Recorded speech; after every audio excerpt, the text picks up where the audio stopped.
Da lo mismo perder para mí por un gol o dos que por 10.000. Si me hundo y ya no hay más que hacer, gol o dos que por 10.000. Si me hundo y ya no hay más que hacer, voy a hundirme bien.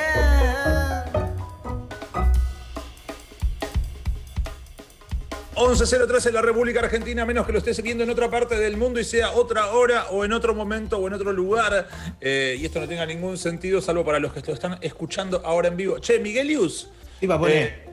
Hace unos meses atrás, un mes y pico, estábamos haciendo un pico de audiencia muy alto en YouTube, que es una de nuestras herramientas de medición. De hecho, creo que sabemos que es el 25% de nuestras audiencias digitales, pero es el único número que podemos ver en vivo y en directo. Entonces, sabemos que si le va bien a eso, tipo, le puede estar yendo bien a todos al mismo tiempo y demás y todo.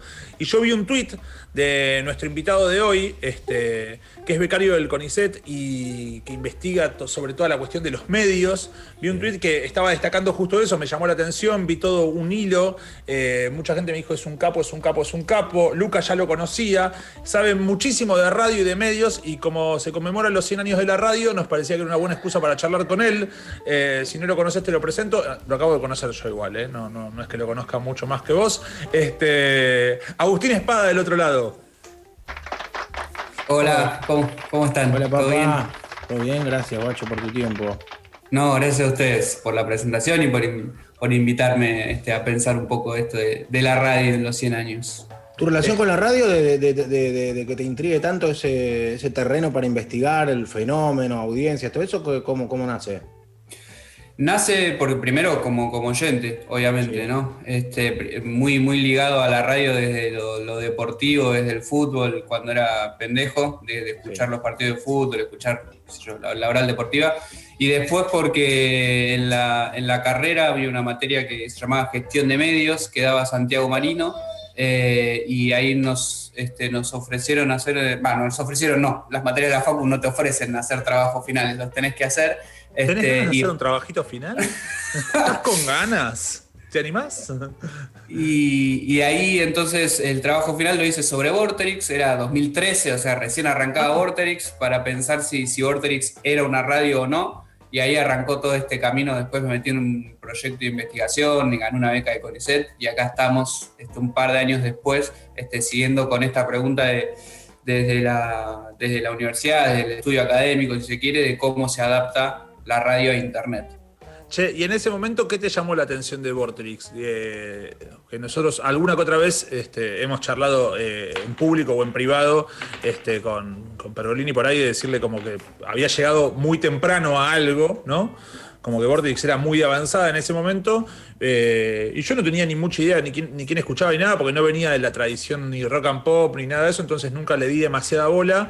Pero como que el proyecto de streaming y toda la cuestión y lo que es hoy es un modelo que por ahí todos o muchos quieren imitar, ¿no? ¿A vos qué te llamó la atención? Sí, bueno, lo que me llamó la atención primero me surgió la pregunta en ese entonces fue porque era una radio que yo escuchaba en el laburo. Yo laburaba en un depósito de artículos de librería, y ahí con mis compañeros de trabajo escuchábamos primero escuchábamos a Mario y después pasamos a Vorterix cuando surgió Vorterix. Entonces era la radio que tenía a mano, y aparte era una radio que movía esa pregunta, ¿no? Somos más que una radio. Mario en el lanzamiento también hacía esas declaraciones sobre el futuro del medio, y un poco cuando siempre fue el medio que más me gustó, incluso el que más me gustó hacer en esas primeras prácticas de la carrera, esa pregunta de si ese proyecto que ponía cámaras todo el tiempo, las 24 horas, y que planteaba este desafío de la radio audiovisual o de transmitir la radio con cámaras, ponía en discusión lo que era la comunicación radiofónica, los contenidos radiofónicos o no. Eso fue como el primer punto de entrada, y la primera discusión, y lo que me llamó la atención. Después, a partir de ahí, se me abrió un abanico de preguntas súper interesante sobre cómo es ese viaje hacia internet, ¿no? Pero así surgió. Ahora, cuando hablamos de 100 años de la radio, más allá de tu experiencia personal y demás, ¿qué es lo que estamos celebrando? Digamos, que seguramente lo vamos a ver en efemérides y en notas a lo largo del ancho, pero sintéticamente, ¿qué es lo que celebramos hoy?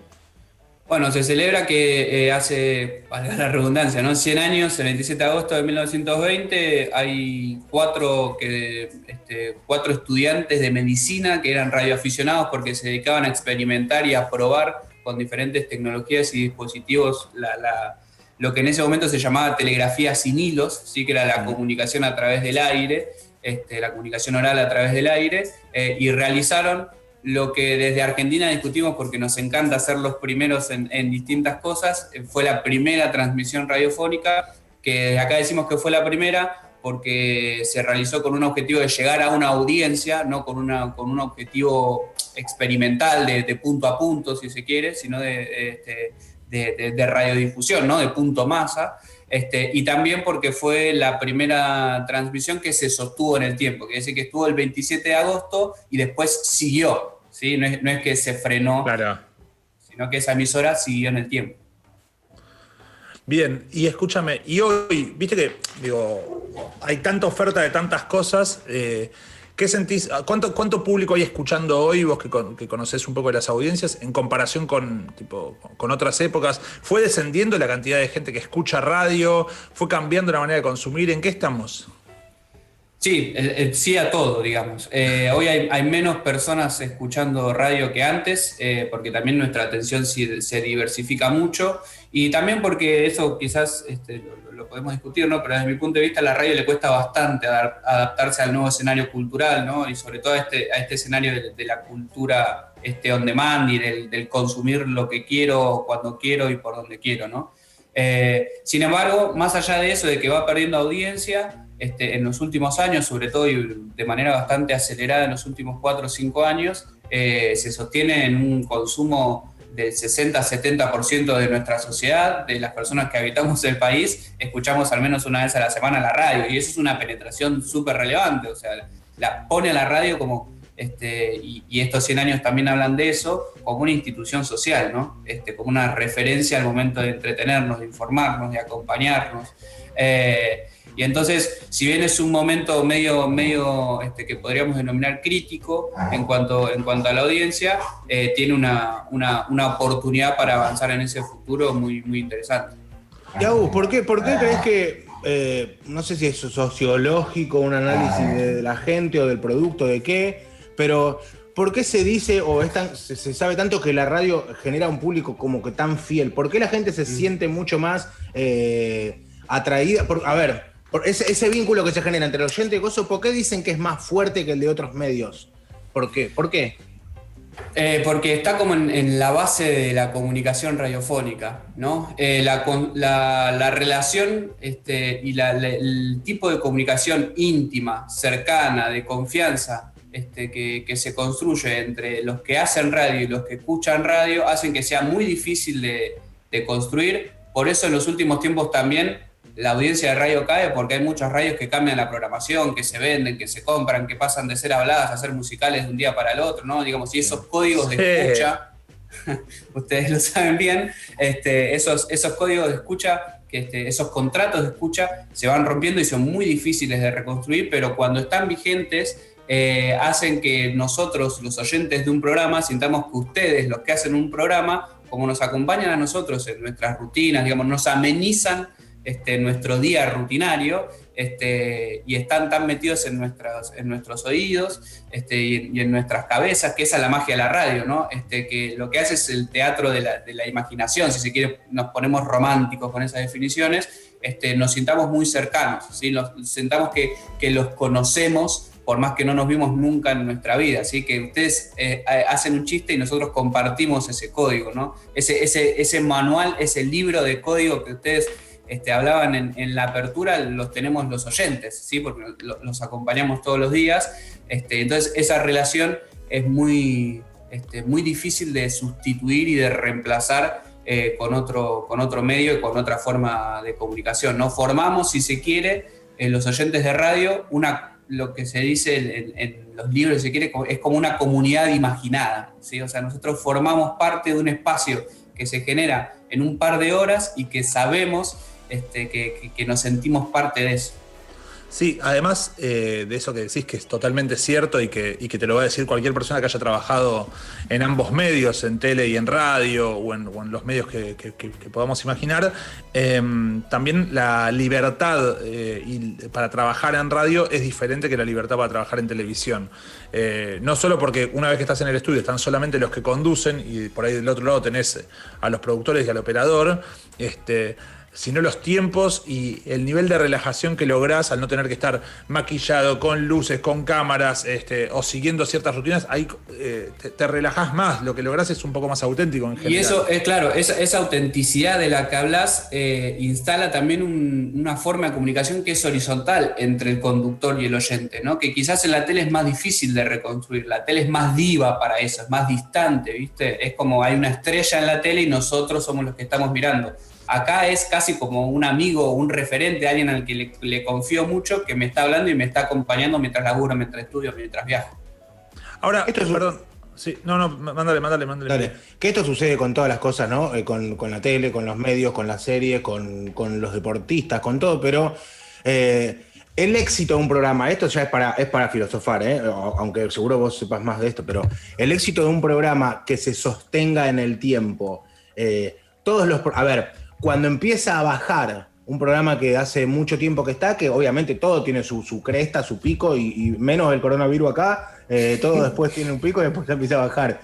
Pero, ¿de qué depende de eso? De que cada vez hay más gente joven que escucha, de que más gente se aburre, lo deja, porque la pendejada yo creo que no escucha las nuevas generaciones, la gente, los pibes que escuchan, las pibas y los pibes que escuchan Camilo, la música de, qué sé yo, más moderna, no es gente que va a poner la radio.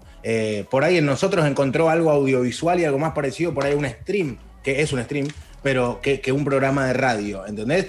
Todos los programas que siguen ahora al aire, muchos de los que tienen 20 años, están en bajada.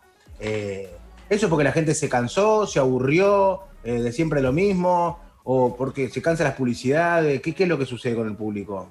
¿Se mueren? No sé, también sí, eso pasa, ¿no? La gente se muere. Me estás jodiendo, Agustín, no me digas eso. Bueno, eso aprendemos en el CONICET, ¿no? Ustedes lo saben muy bien que la gente se muere, pero... Bueno, orgulloso de pagar esas becas con mis impuestos, entonces. Pero bueno, a ver, para empezar, tenemos un problema en nuestro país, que es el sistema de medición, ¿no? Digamos, ahí hay como mucho para trabajar, e incluso me parece que podríamos pensar una política pública para eso, para mejorarla y para que sea... a través de otras tecnologías. Pero después, para pensar qué es lo que sucede con esos programas que tienen 15 o 20 años y que empiezan a bajar en sus audiencias, también hay que pensar el código que se establece en esos programas, ¿no? Y pensar si acompaña el envejecimiento de la audiencia o siguen tratando de hablarle, como hace 20 años, a pibes de 25 años que hoy ya tienen 45, ¿sí? Eso me parece como muy trascendental de este momento de la radio, identificar los códigos culturales que están en nuestra sociedad y sobre todo algo que es muy difícil encontrar en nuestra radio es que para hablarle a los jóvenes muchas veces se necesita jóvenes, ¿sí? Que interpreten y que incorporen ese código cultural. Claro.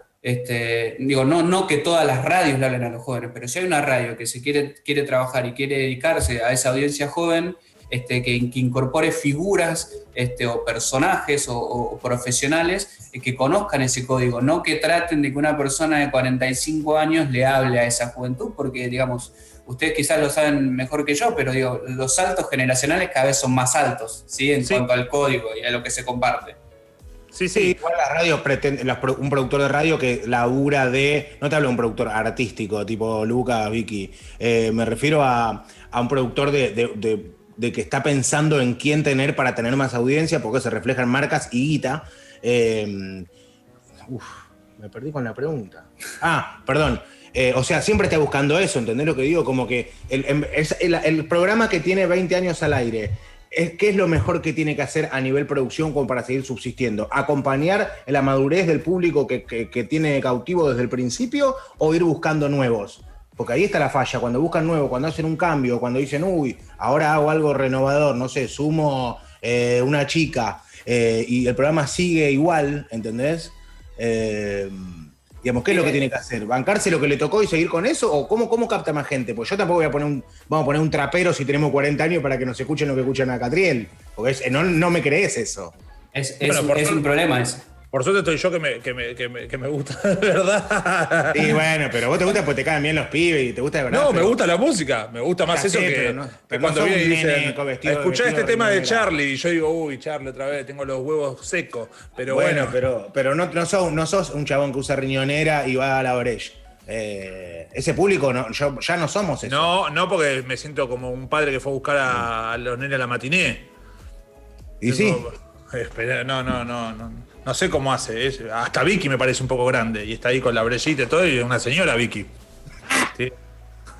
Escúchame, Agus, es verdad que Pará, hay... ¿en qué quedó la pregunta entonces? No, que es verdad ese desafío, pero la voy a sintetizar porque me parece que se perdió entre que te colgaste 3 veces, que se te No, está. Que estoy charlando.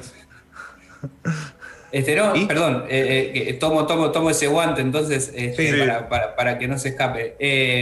Me parece que en esto que hablábamos entonces de la relación súper personal que se genera entre el conductor y las audiencias, lo que tienen que hacer un programa de radio que sigue a lo largo del tiempo es acompañar a esa audiencia, ¿no? Para sostener esa cercanía, para sostener esa relación y para sostener esa horizontalidad, porque cuando se quiebra esa horizontalidad pasa esto que mencionamos, ¿no? Se genera una impostura o una ficción que empieza a romper ese contrato de confianza y de cercanía, ¿no? Es como un desafío. Si se le quiere hablar a los jóvenes, hay que cambiar el programa, quizás.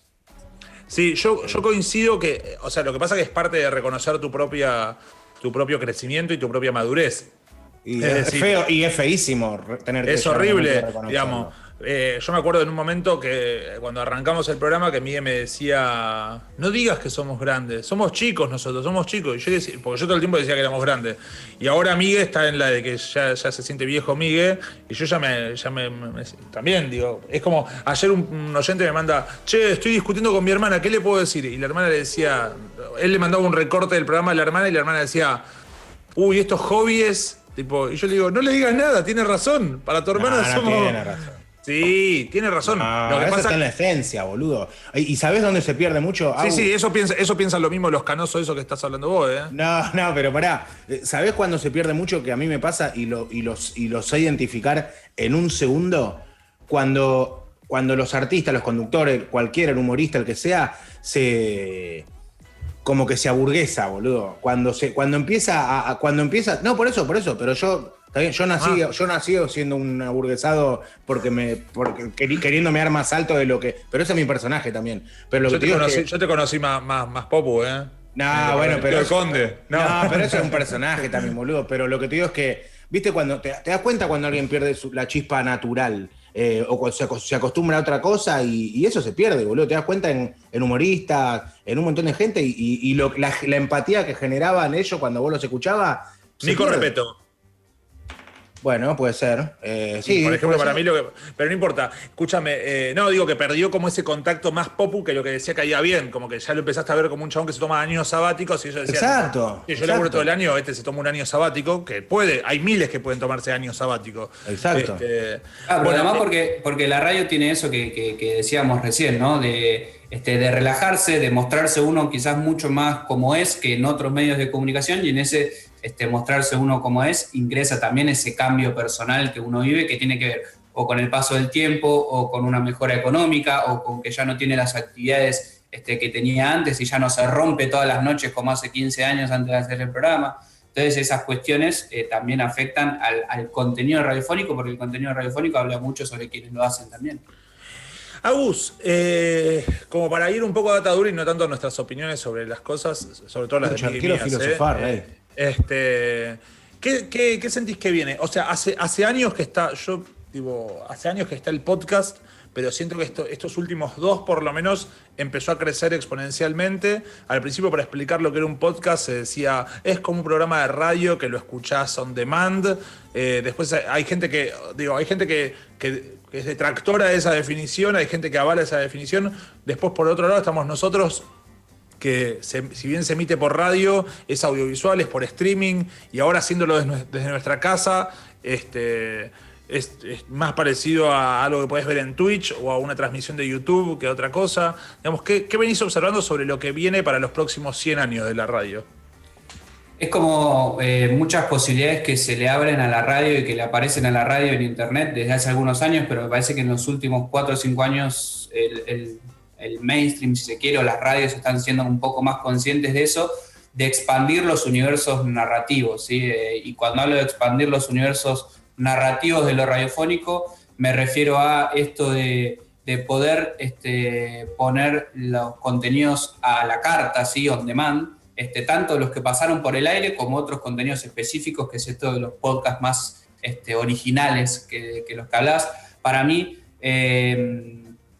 la posibilidad expresiva también tiene que ver con poder complementarse, no en todos los casos, porque no sirve para todos los casos, con complementarse y expandir la narrativa a través de las imágenes, como es el caso de Vorterix. En este caso, yo sigo bancando mi definición de que Vorterix es esencialmente radio, lo que pasa que expande los límites de lo posible en la radio. Nosotros decimos que es como programa de radio es mucho más y como programa de tele es mucho menos.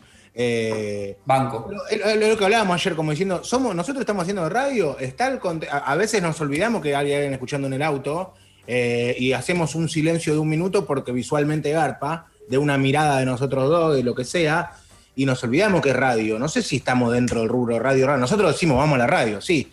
Pero qué sé yo, bueno, vos sos el que sabe. ¿Es radio lo que hacemos? Yo pienso que sí. Y digo esto pensando más en cómo lo hacen que en cómo lo escuchan, pensando en la estructura del programa que tienen, en esta apertura, en lo que cuentan, en cómo se muestran. También pensando en el lugar que le dan a la ficción y a los personajes y al humor y cómo se cuidan a veces de mostrar esa cocina que tienen.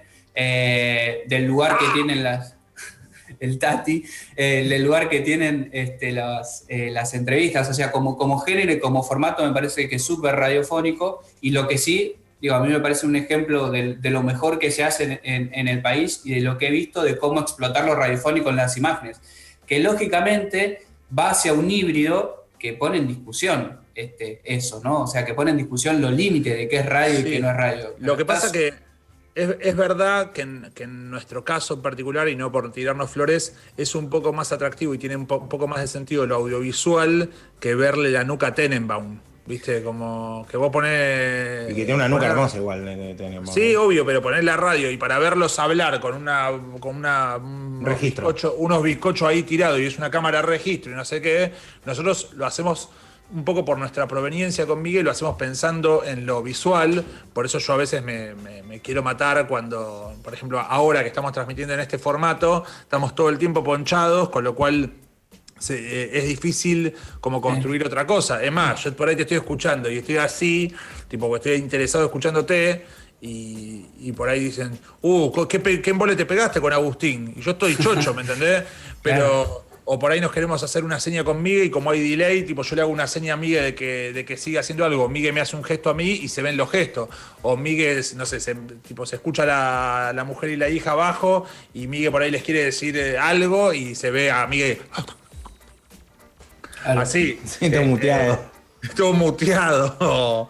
Digo, pero también esa posibilidad expresiva que les da el audiovisual en Vorterix tiene que ver con un trabajo desde de la preparación técnica del ambiente. Digo, cuando ustedes están en un estudio que también es un híbrido. Digo, y que las cámaras también están pensadas para que sirva esa comunicación, para que brinde un plus esa comunicación audiovisual. Pero yo digo, desde las escenografías hasta desde cómo están puestas las cámaras, hasta que tienen un switcher de cámaras, digo, personas que piensan, profesionales que piensan la puesta audiovisual, y eso le brinda un valor. Digo, por eso también funcionan tan bien en YouTube, porque tienen un agregado que justifica que con mis amigos un sábado a la noche nos pongamos de fondo del programa y nos caguemos de risa un rato. Digo, en ese sentido, funciona.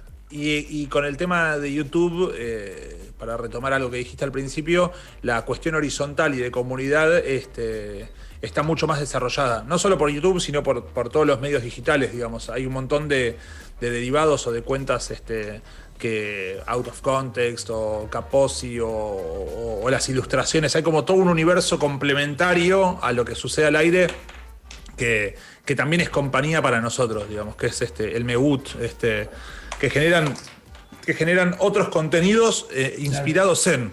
Claro, eso que te decía de expandir la narrativa, ¿no? Y de que el programa tenga vida más allá de las 3 horas que está al aire. Totalmente. Y esos espacios ayudan, y me parece que es importante para la radio a nivel general pensar esos espacios de esa manera, ¿no? Pensar el Instagram, YouTube, Spotify, las plataformas que Twitch también, digo, Twitch es un espacio del vivo, y qué mejor para hacer el vivo, digo, en esta pandemia te recontra mil notó, ¿no? Estar en vivo, estar siguiendo la información para la radio es súper natural, digo, la radio es profesional en eso, y quizás la tele está todo el tiempo tirándote un urgente, un último momento, esto, para trabajar la información, y la radio está en vivo las 24 horas sin histeria, y trabajando eso, y entonces me parece que pensar ese ecosistema donde se inserta hoy la radio de una manera que complemente el canal tradicional es como el camino, ¿no? Digo, por donde hay que ir. Bueno, pasó por el programa Agustín Espada, becario del CONICET, investigador de la Universidad de Quilmes. Agus, hermosa charla, Muchísimas gracias. Y feliz día para ustedes. Igualmente, guacho. Muchas gracias a vos y a todos. Me quedaron 1000 dudas, boludo. Seguimos. Charlamos en otro día y hacemos algo más específico. Dale. A todos nuestros escuchantes y a todos nuestros compañeros de radio y toda la gente que hace radio de la manera que sea. Gracias, Agus. Un gustazo, nos vemos. Chao, papá. Un gusto, vieja.